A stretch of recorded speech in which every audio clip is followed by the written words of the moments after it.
les mains balayeuses, petite histoire du jeu risque. Donc, j'utilise comme ça parce que c'est plus facile avec le soutien visuel. Donc, je te rendue à la petite histoire du personnel médical, que ce soit un médecin, chirurgien, ça fait sérieux, hein? Wow! Fait que le docteur y arrive, ça ressemble quasiment à un petit pyjama bleu. Donc, il y a des procédures spécifiques quand on travaille au niveau médical. Pour parler à qui va annoncer quoi. Quand un médecin doit annoncer quelque chose, il doit annoncer, à exemple, à des parents que sa fille a eu un accident d'auto, puis donc il arrive avec son petit pyjama bleu, puis il doit annoncer ça aux parents. C'est des petites histoires comme ça, il n'y a pas cette histoire-là, il n'y a pas de conclusion. Il faut tout simplement suivre l'idée pour savoir de qu'est-ce qu'il y en est. Donc, je vais faire une autre petite histoire de stratégie. On appelle ça de la stratégie. Donc, je vais parler de viol.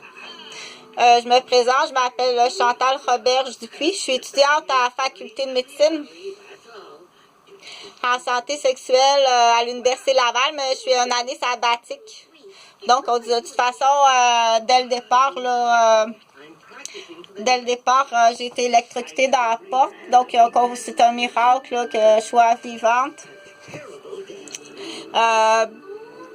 Au cœur aussi, tisé au cœur, fait qu'il y a des armes, il existe des armes, entre autres à la capitale de Québec. Tisé à la tête aussi, ça fait mal, puis il y a une atteinte au niveau cognitif de la mémoire. Non, j'ai pas tout perdu la mémoire. Fait que ces armes-là, je peux te confirmer qu'ils sont entre autres entre les mains d'avocats, avocates. Les premiers répondants, policiers, pompiers en ont, mais il y en a aussi de ces armes-là qui sont illégales. Ils ont leur arme à eux, mais ils ont du matériel aussi illégal qui sont utilisés. Donc, on ne sait pas jusqu'à quel point que le Québec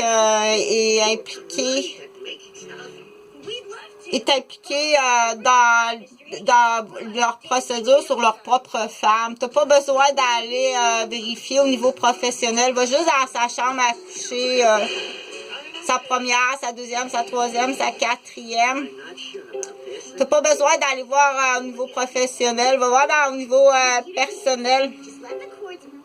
Donc, il y avait un sapin...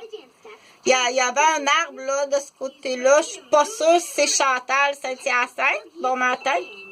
Je continue pour dire soyez prudents. Il existe des armes, vraiment. Là, il existe des armes. Et beaucoup sont dans les mains de personnes qui sont noires. Donc, ça fait très mal. Ça fait pas juste mal, ça fait des dommages. C'est sûr que si tu te fais tout le temps attiser le genou, c'est sûr que la palette du genou, à un moment donné, il va y avoir des dommages. Donc, il y a des attaques